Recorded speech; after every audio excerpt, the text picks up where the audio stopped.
Olá, meus amigos, olá, minhas amigas do Legislação Integrada. Aqui quem fala é o professor Bruno Valente. Nossa conversa de hoje é sobre o informativo de número 1113 do STF. Antes de começar, aquele convite, se inscreve no nosso canal, seja no Spotify, Deezer, Apple Podcasts, Google Podcasts ou no YouTube, e ativa o sininho para ficar sabendo de todas as novidades. Se inscreve também no nosso canal, @legislação_integrada, onde todo dia tem novidade. E o mais importante de todos os convites, acesse legislaçãointegrada.com.br e vem conhecer o Clube da Lei. O Clube da Lei é o clube de membros que dá acesso a todos os materiais de lei seca e jurisprudência do Legislação Integrada e a mais de 100 planos de leitura. São planos por carreira e por edital, tudo em uma assinatura única e tudo pensado de uma forma que você sempre tenha continuidade de estudo. Isso tudo, gente, um material que é semanalmente atualizado pelos mesmos informativos que você estuda aqui em áudio. Então, tudo que você precisa para um estudo completo, atualizado e organizado de lei seca e jurisprudência e com uma super promoção durante esse mês de novembro. Aproveita também e conhece o Mapa da Aprovada, esse curso que te ensina a estudar. Com ele você vai aprender a organizar um plano de estudo super focado na sua realidade, com muita estratégia e autonomia. E por último, vem conhecer também a Editora Integrada. Você vai perceber que publicar aquele livro, que pode ser uma monografia, um TCC, uma dissertação, que já está ali na gaveta, você vai ver que é mais fácil do que você imaginava. Então vem publicar com a gente, que isso pode ser decisivo, inclusive em uma futura prova de títulos. Meus amigos, sem mais delongas, vamos para o primeiro julgado do dia. E o primeiro julgado de hoje foi inserido no Decreto-Lei 3365 de 41, que é o decreto que trata sobre desapropriação por utilidade pública, e é uma tese de repercussão geral, tema 865 do STF. Como é que ficou essa tese? No caso de necessidade de complementação da indenização ao fim do processo expropriatório, deverá o pagamento ser feito mediante depósito judicial direto, se o poder público não estiver em dia com os precatórios. Vamos entender isso aqui, gente. Imagina que o município quer desapropriar um determinado imóvel. E aí o que o município faz? Ele vai lá e declara a utilidade pública daquele determinado imóvel e dá início ao processo de desapropriação. Tenta-se ali primeiro um acordo em relação ao valor, mas não tem acordo. Então, ele vai, propõe a ação de desapropriação, ele já deposita judicialmente aquele valor que está sendo oferecido e ele já consegue ali, inclusive, uma liminar para desapropriar. Mas o processo segue em relação a quê? Segue em relação àquela diferença que a parte que está sendo desapropriada está pedindo. E no final se percebe que de fato é devido a uma complementação. Então imagina que foi pago 150 mil, mas percebeu-se ao final que deveria ter sido pago 200 mil. Aí vem a pergunta, esses 50 mil que estão faltando, eles serão pagos mediante depósito judicial ou será pago mediante precatório? Por que essa pergunta é importante? Porque, gente, o artigo 5º, inciso 24 da Constituição Federal determina que a lei estabelecerá o procedimento para desapropriação por necessidade ou utilidade pública ou por interesse social, mediante, olha só, justa e prévia indenização em dinheiro, ressalvados os casos previstos nesta Constituição. Então, justa e prévia indenização em dinheiro. Pergunta-se, receber por precatório de alguma forma se confunde com uma justa e prévia indenização em dinheiro? Gente, difícil sustentar que sim, não é? Mas o entendimento é o de que, de fato, o pagamento é via precatório. Só que aí o STJ também percebeu o quê? Percebeu que a realidade de muitos entes brasileiros é o atraso no pagamento dos precatórios. Então, os precatórios não estão sendo pagos normalmente nos prazos previstos na legislação brasileira. E aí, atento a essa realidade, o que o STJ disse? Ele disse, olha, se esse ente estiver em atraso no pagamento de precatórios, aí não vai ser possível pagar essa diferença via precatório. Por quê? Porque isso acaba por desvirtuar a questão do pagamento justo e prévio em dinheiro. De fato, receber um precatório atrasadíssimo não é pagamento justo e prévio em dinheiro. Aí você pensa assim, professor, que coisa boa, e agora é tese de repercussão geral, né? Se eu lhe disser que eu tenho um precatório para receber atrasadíssimo de uma situação igual a essa, eu vou peticionar no meu processo pedindo para receber esse valor agora por meio de depósito judicial e não via precatório. Vai dar certo? Vai? Vai não. Sabe por que não vai dar certo? Porque houve modulação de efeitos. Então essa tese ela está restrita somente às ações que serão propostas a partir da data da publicação do julgamento, e aí se ressalva somente o quê? Aquelas ações judiciais em que expressamente se discute a constitucionalidade do pagamento da complementação via precatório judicial. Então, se sua ação já está em curso, mas você está discutindo de forma expressa a constitucionalidade desse pagamento via precatório judicial, você até vai poder ser beneficiado. Se você já tem o precatório judicial, lamento, que pena, mas você não será beneficiado. E se a sua ação for proposta após a publicação desse julgamento, aí você também será beneficiado por essa tese de repercussão geral. Como é que ficou a tese? No caso de necessidade de complementação da indenização, ao final do processo expropriatório, deverá o pagamento ser feito mediante depósito judicial direto, se o poder público não estiver em dia com os precatórios. Próximo julgado do dia, inserido na Constituição Federal, destaque da seguinte forma: é constitucional a aplicação do piso salarial dos agentes comunitários de saúde e agentes de combate às endemias, incluído pela Lei 12.994 de 2014, aos servidores estatutários dos entes subnacionais, em consonância com o artigo 198, parágrafo 5º da Constituição Federal, com redação dada pelas emendas constitucionais 63 de 2010 e 120 de 2022, cabendo à União arcar com o ônus da diferença entre o piso nacional e a legislação do ente municipal. 2. Até o advento da Lei 9646 de 2022, a expressão piso salarial para os agentes comunitários de saúde e agentes de combate a endemias corresponde à remuneração mínima, considerada, nos termos do artigo 3º, inciso 14 da Lei 8629 de 2014, somente a soma do vencimento do cargo e da gratificação por avanço de competências. Gente, esse é um julgado que eu não vou me aprofundar, mas que eu vou contextualizar que ele está situado aqui no artigo 198, parágrafo 5º da Constituição Federal. Ou melhor, é desse dispositivo que decorre esse debate. E o que ele diz?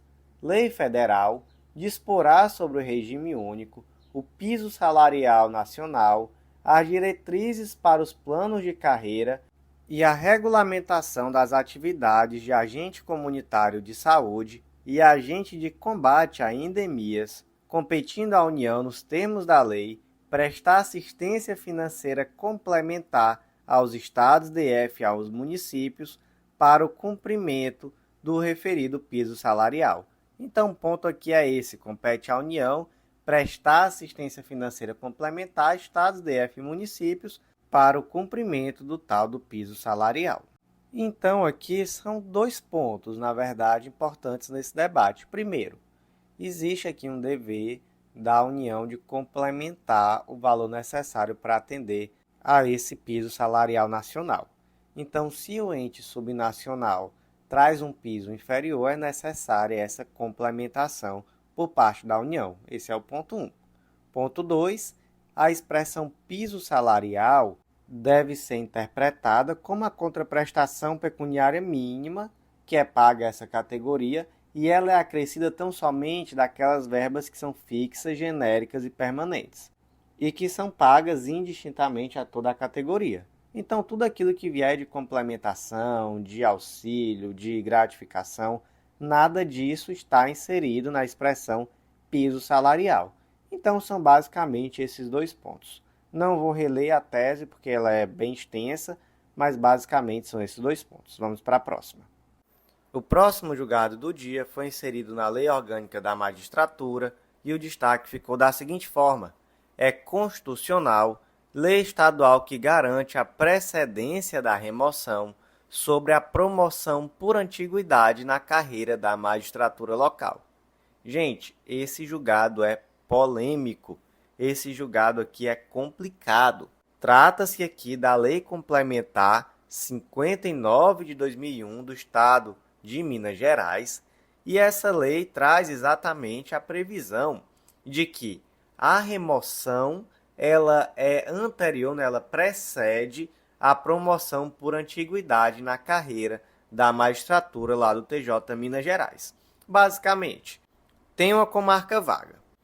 O Joãozinho ele está em uma entrância superior, que é a entrância onde normalmente se ocupa essa vaga, e ele quer remover. Já a Maria, ela vai ser promovida por antiguidade para essa mesma entrância. Quem tem prevalência pela lei da magistratura do Estado de Minas Gerais é o Joãozinho, que já está naquela determinada entrância. Então ele vai simplesmente remover. Isso tem precedência, nesse caso, sobre a promoção por antiguidade. Isso é constitucional? STF entendeu que sim. O que diz a legislação nacional? Então, o que diz a Lei Complementar 35 de 79? Está lá no artigo 81. Na magistratura de carreira dos estados, ao provimento inicial e à promoção por merecimento, precederá a remoção. Uma redação terrível, né? Basicamente, o que diz, então? A remoção tem prevalência sobre o quê? Provimento inicial e promoção por merecimento. Aí pergunta-se, e a promoção por antiguidade? Né? É aí que cria-se esse vácuo legislativo. Certo, remoção tem prevalência sobre provimento inicial e sobre promoção por merecimento. E a promoção por antiguidade, como é que fica? O Estado de Minas disse que também tem prevalência. Mas acontece, gente, que essa decisão do Estado de Minas ela foi contrária a uma tese de repercussão geral, é o tema 964. O que esse tema nos diz?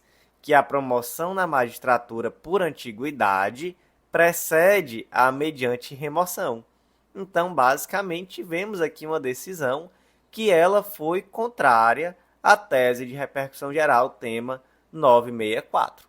Então o que aconteceu com essa tese? Está superada? Foi cancelada? Gente, não foi. Houve o debate sobre isso, obviamente.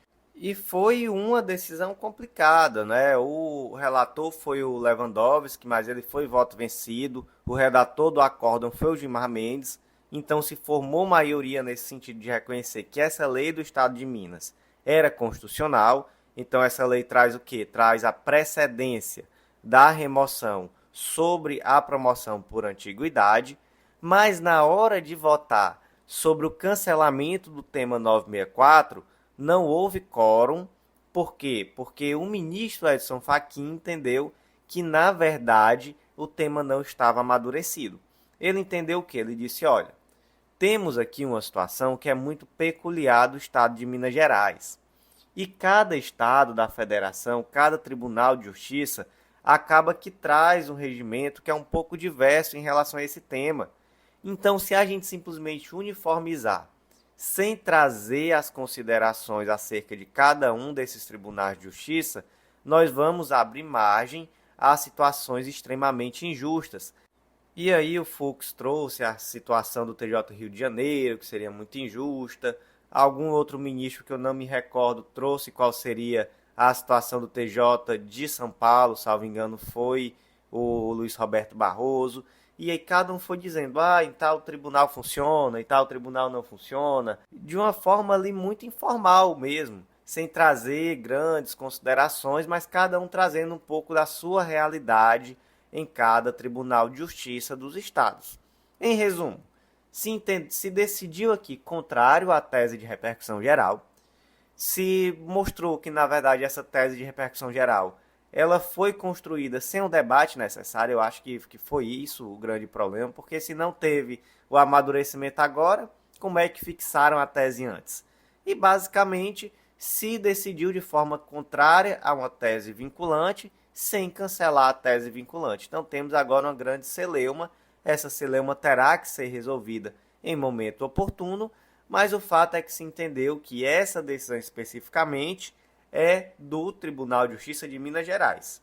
Não dá para aplicar ela em nenhum outro Tribunal de Justiça. Foi do Tribunal de Justiça de Minas Gerais, porque se levou em consideração as peculiaridades desse Tribunal de Justiça, a forma como as regras estavam postas, era esse o termo que era muito utilizado, de que tinha que ter uma boa-fé, porque as regras estavam postas, então os membros da carreira iam tomando as decisões de acordo com essas regras, e aí se você muda a regra no meio do jogo, acaba que às vezes aquela pessoa que está há 3 anos em uma comarca, ela vai ter precedência sobre outro que está há 10 anos em outra, enfim, acaba que você desvirtua toda a situação. E se isso vier em prova objetiva, professor, que é capaz de vir porque esse pessoal é ruim? Gente, se vier, é o jeito você tentar assimilar a literalidade de cada uma dessas teses. Né? A literalidade da tese, melhor dizendo, tema 964, e a literalidade também do julgado, ou ao menos desse destaque do julgado. Então, o que a tese diz? A tese ela é mais ampla. A promoção na magistratura por antiguidade precede a mediante remoção. Ela é mais ampla. Ela tem aqui um condão de disciplinar a situação de uma forma ampla. Já o que disse o destaque do julgado? E aqui já encerrando, fazendo a releitura desse destaque. É constitucional, lei estadual que garante a precedência da remoção sobre a promoção por antiguidade na carreira da magistratura local. Então aqui ela é mais específica, fala que a lei estadual que prevê uma situação diferente é constitucional. Muito cuidado com esse tipo de questão, se isso vier em uma prova subjetiva, tem muita coisa aí para falar. Se isso vier em uma prova objetiva, sem estar muito bem amarrado, é muito provável que essa questão seja nula, mas vamos ter extremo cuidado sobre esse assunto.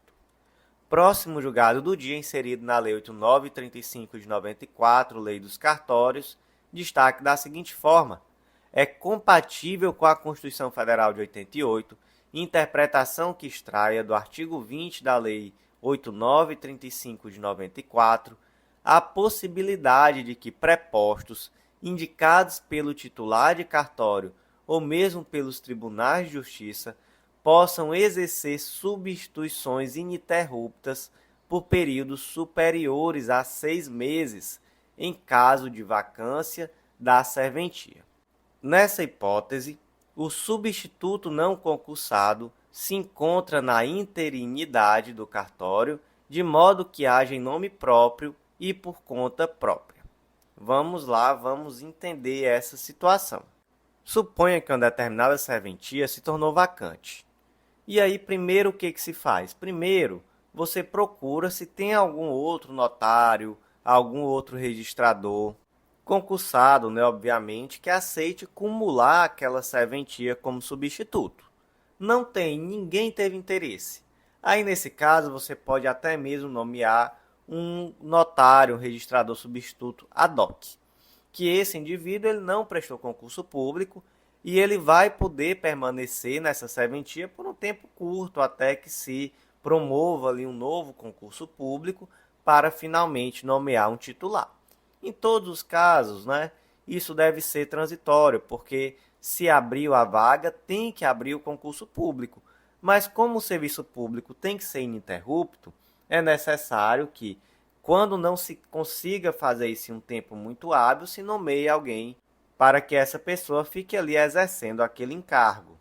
O que o STJ disse aqui nesse julgamento? E aqui já foi um embargo de declaração, na ADI 1183. Ele esclareceu determinados pontos da decisão que ele já proferiu anteriormente, para deixar claro o quê? Que, a contar da conclusão desse julgado, os tribunais terão 6 meses para promover o concurso público para a ocupação daquelas serventias que estão com notários, registradores ad hoc e que estão convalidados aquelas situações já praticadas durante esse período, em que esses indivíduos, por alguma eventualidade, estão ali há muito tempo, há muito mais tempo do que seria possível nessa condição. Então, basicamente, o ponto é esse: tem que abrir concurso público, a pessoa não pode se eternizar como registrador ad hoc, como notário ad hoc. Tem que ter concurso público e foi dado aqui um prazo de 6 meses para isso. Como é que ficou então o destaque? É incompatível com a Constituição Federal de 88, interpretação que extraia do artigo 20 da Lei 8935 de 94 a possibilidade de que prepostos indicados pelo titular de cartório ou mesmo pelos tribunais de justiça possam exercer substituições ininterruptas por períodos superiores a 6 meses em caso de vacância da serventia. Nessa hipótese, o substituto não concursado se encontra na interinidade do cartório, de modo que haja em nome próprio e por conta própria. Próximo julgado do dia, inserido na Lei 6091 de 74, lei que trata sobre fornecimento gratuito de transporte em dias de eleição, é a tese fixada na DPF 1013 do Distrito Federal, que ficou assim: é inconstitucional a omissão do poder público em ofertar, nas zonas urbanas, em dias de eleição, transporte público coletivo de forma gratuita e em frequência compatível com aquela praticada em dias úteis. Gente, esse julgado aqui, ele está contextualizado nas eleições de 2022. Sabemos que ocorreram certas circunstâncias naquela eleição que tinham ali um objetivo que ficava muito claro de impedir o acesso de determinadas pessoas ou pelo menos de dificultar esse acesso de determinadas pessoas ao voto. E aí, por conta disso, o TSE especialmente, mas também o STF, acabaram tendo que tomar medidas no sentido de assegurar o acesso dessas pessoas à eleição. Então, a questão das blitz da PRF, que foi algo que desagou até mesmo para a esfera criminal. Mas no âmbito das cidades, dos estados, também houve uma questão acerca de transporte público. Primeiro, com algumas cidades que visaram oferecer transporte público gratuito no dia da eleição, e aí houve uma corrida ao STF no objetivo de dizer que isso era inconstitucional. E de outro lado, o outro extremo, algumas cidades em que se tensionava que no dia da eleição não houvesse o transporte público de forma condizente com aquilo que seria em um dia regular. Então, menos transporte público do que seria no meio da semana, já que a eleição era no domingo, né? Isso, com certeza, seria algo que traria um grande prejuízo do acesso, especialmente daquelas pessoas que dependiam de transporte público para votar. E aí o STF, o TSE também, em determinados momentos, precisaram agir. E aqui temos o resultado dessa questão. O resultado foi uma tese fixada, e essa tese traz exatamente que é inconstitucional a própria omissão do poder público em ofertar, inclusive nas zonas urbanas, transporte público coletivo de forma gratuita e em frequência que seja compatível com aquela praticada em dias úteis. Então também não pode ser menos transporte público, já que em dia de eleição existe um grande trânsito na cidade, então não é um domingo qualquer. Então foi fixada essa tese e se trouxe, olha só, no mérito se confirmou a liminar no sentido do oferecimento de transporte público gratuito em quantidade compatível com aquilo que ocorre nos dias da semana, nos dias úteis. Fez-se também um apelo ao Congresso Nacional para que edite uma lei que regulamente essa gratuidade de transporte público em zona urbana em dia de eleição, em frequência compatível com a praticada em dias úteis. E caso não se edite, também se trouxe que nas eleições municipais de 2024, essa diretriz vai ter que ser obedecida. Então, se quiser editar a lei, ótimo. Se não se editar a lei, vai ter que ser assim, vai ter que ter transporte gratuito em dia de eleição, em quantidade compatível com aquela praticada em dias úteis. E olha só, inclusive, transporte coletivo metropolitano. Como é que ficou a tese? É inconstitucional a omissão do poder público em ofertar, nas zonas urbanas em dia de eleição, transporte público coletivo de forma gratuita e em frequência compatível com aquela praticada em dias úteis. E agora, importantíssimo, tá, gente? Súmula vinculante nova. Súmula vinculante 59. É impositiva a fixação do regime aberto e a substituição da pena privativa de liberdade por restritiva de direitos, quando reconhecida a figura do tráfico privilegiado, artigo 33, parágrafo 4º da Lei de Drogas, e ausentes vetores negativos na primeira fase da dosimetria, observados os requisitos do artigo 33, parágrafo 2º, a linha C, e do artigo 44, ambos do Código Penal. Então, gente, vamos lá, vamos entender isso daqui. Primeiro ponto, onde está previsto o tráfico privilegiado? Lei de Drogas, nós temos o crime de tráfico, que é aquele crime que tem vários verbos: importar, exportar, remeter, preparar, produzir, fabricar, adquirir, vender, expor à venda, oferecer, ter em depósito, transportar, trazer consigo, enfim, vários. Drogas, ainda que gratuitamente, sem autorização ou em desacordo com determinação legal ou regulamentar. É um crime com pena de reclusão de 5 a 15 anos e pagamento de 500 a 1.500 dias multa. Mas, no parágrafo 4º, nós temos uma forma privilegiada do crime. Nos delitos definidos no caput e no parágrafo 1º deste artigo, as penas poderão ser reduzidas de 1/6 a 2/3, desde que o agente seja primário, tenha bons antecedentes, não se dedique às atividades criminosas, nem integre a organização criminosa. Então, essa forma privilegiada, ela traz aqui uma causa de redução de pena e ela tem o objetivo exatamente de privilegiar aquele indivíduo que não ocupa uma posição importante na cadeia do tráfico. Então, privilegia quem? Normalmente aquele indivíduo que é eventualmente cooptado, que às vezes é o aviãozinho, né, o famoso aviãozinho, e que, enfim, ele está ali em uma situação que ele nem de longe se equipara àquele verdadeiro traficante. E esse indivíduo ele tem ali uma redução de 1/6 a 2/3, desde que ele seja primário, tenha bons antecedentes e não se dedique à organização criminosa. E aí vem a questão. Quando se aplica essa pena reduzida do tráfico privilegiado, é possível a substituição por restritiva de direitos ou a fixação do regime inicial aberto? Gente, não só é possível, como é a regra. Então, em regra, esse indivíduo aqui, ele vai ser beneficiado pela substituição pela pena restritiva de direitos, ou ele vai, desde o início, responder em regime aberto. Essa é a regra. Sempre tem que ser assim? Não, nem sempre, mas perceba, o dever argumentativo do juiz para afastar é um dever argumentativo maior. E aí, essa súmula vinculante já traz as situações em que a regra não será aplicada. Quais são? Para entender, primeiro vamos entender como se fixa o regime inicial. Você vai lá no artigo 33, parágrafo 2º, e você vai ver que primeiro existe ali um critério objetivo. Condenado com pena superior a 8 anos, esse indivíduo ele vai cumprir a pena em regime inicial fechado. Crime aqui de reclusão, né? Obviamente, porque detenção não inicia com o regime inicial fechado. Se for não reincidente, cuja pena seja superior a 4 e não exceda 8, aí ele pode iniciar no semiaberto. E se ele for também não reincidente, pena igual ou inferior a 4, ele já inicia no regime aberto. Então, a contrário senso, temos aqui que, em regra, o reincidente ele vai iniciar já no regime fechado.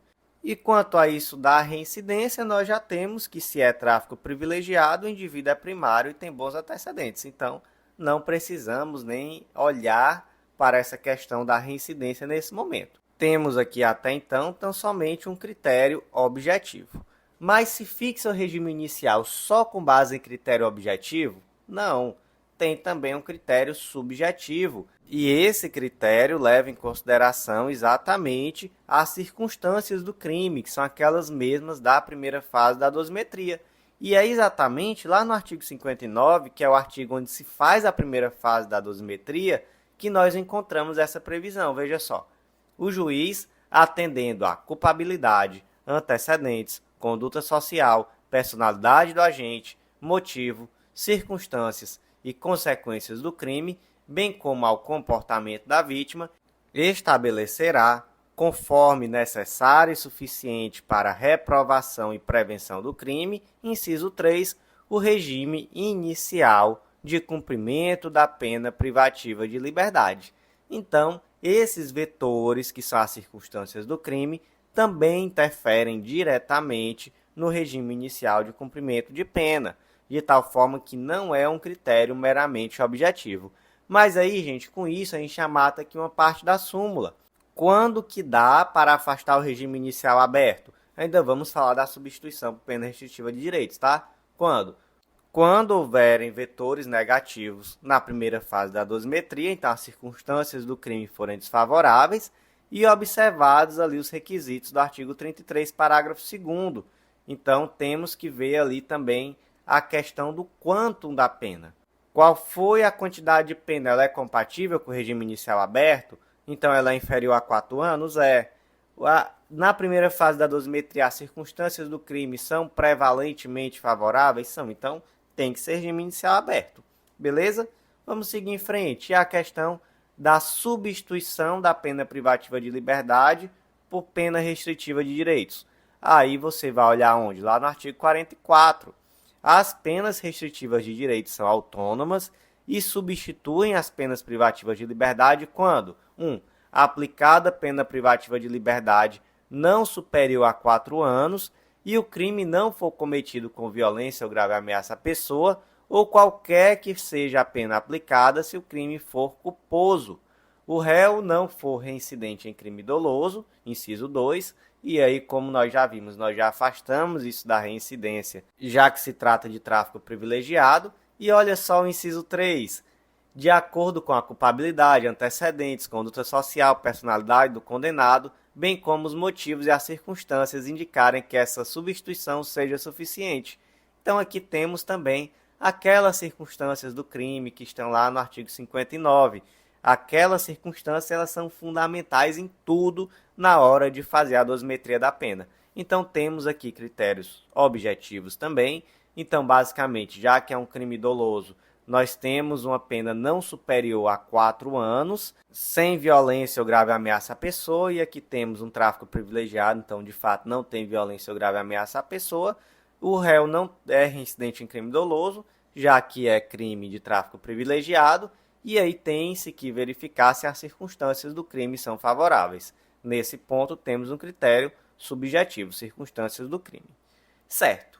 Está tudo de acordo, o juiz pode deixar de substituir a pena privativa de liberdade por restritiva de direitos? Pode não. O juiz não pode. Então, basicamente, o que vem aqui é um ônus argumentativo do juiz quando ele decidir não aplicar regime inicial aberto ou quando ele decidir não substituir a pena privativa de liberdade por pena restritiva de direitos. Basicamente, o STF trouxe de forma vinculante que existe uma imposição. E para que o juiz saia dessa imposição, é necessária uma argumentação e por motivos vinculados. Então tem que demonstrar. Não tem os critérios objetivos ou subjetivos para a fixação do regime inicial aberto e não tem os critérios objetivos e subjetivos para a fixação, para a substituição, melhor dizendo, da pena privativa de liberdade por restritiva de direitos. Como é que ficou então a súmula vinculante 59? É impositiva a fixação do regime aberto e a substituição da pena privativa de liberdade por restritiva de direitos, quando reconhecida a figura do tráfico privilegiado e ausentes vetores negativos na primeira fase da dosimetria, observados os requisitos dos artigos 33, parágrafo 2º, a linha C, e do artigo 44, ambos do Código Penal. E o último julgado de hoje foi inserido no Código Penal, destaque da seguinte forma: não comete o crime de apropriação indébita, pois ausente a elementar coisa alheia, o sócio administrador, nomeado depositário judicial, que deixa de transferir um montante penhorado do faturamento da empresa para a conta judicial determinada pelo juízo da execução. Primeiro, o que é o crime de apropriação indébita? Apropriar-se de coisa alheia móvel de que se tem posse ou detenção. Certo, esse é o crime de apropriação indébita, reclusão de 1 a 4 anos e multa. É quando você já tem a posse ou a detenção de determinado bem, que inicialmente surge de uma forma legítima, mas em um determinado momento você resolve permanecer com esse bem para si. Então, é aquela situação que, por exemplo, o Joãozinho me empresta um celular para que eu passe uma semana, acaba essa semana eu digo, não devolvo, gostei do celular, agora é meu. Isso é um furto? Não. Isso é uma apropriação indébita. Certo. Caso concreto. A empresa de eletrônicos Tec Brasil, ela está sofrendo uma execução fiscal de dívidas tributárias e, em audiência, os sócios entraram em acordo com a Justiça de que vão pagar essa dívida de forma parcelada, usando uma parte do faturamento bruto da empresa. Então, o sócio administrador, o João, ele é nomeado como depositário fiel. A ele incumbirá todos os meses transferir um percentual do faturamento para uma conta vinculada ao processo. E aí o João, ele não cumpre o acordo e não faz essa transferência. Pergunta-se, o João, ele cometeu um crime de apropriação indébita? Vamos lá. O João, ele é sócio administrador, ele todos os meses teria que retirar esse dinheiro do faturamento da empresa, um percentual, e transferir esse valor para uma conta judicial. Ele não fez. Isso é crime de apropriação indébita? Não, gente, isso não é crime de apropriação indébita. Até porque não existe aqui a coisa alheia. Esse sócio administrador, ele não está se apropriando de coisa alheia, ele simplesmente deixou de cumprir um encargo. Isso pode ter aí impactos para ele, mas de fato não se trata aqui de um crime de apropriação indébita. Por quê? Porque não há aqui a elementar, que é a coisa alheia. Como ficou o destaque, gente? Não comete o crime de apropriação indébita, pois ausente a elementar coisa alheia, o sócio administrador nomeado depositário judicial, que deixa de transferir um montante penhorado do faturamento da empresa para a conta judicial determinada pelo juízo da execução.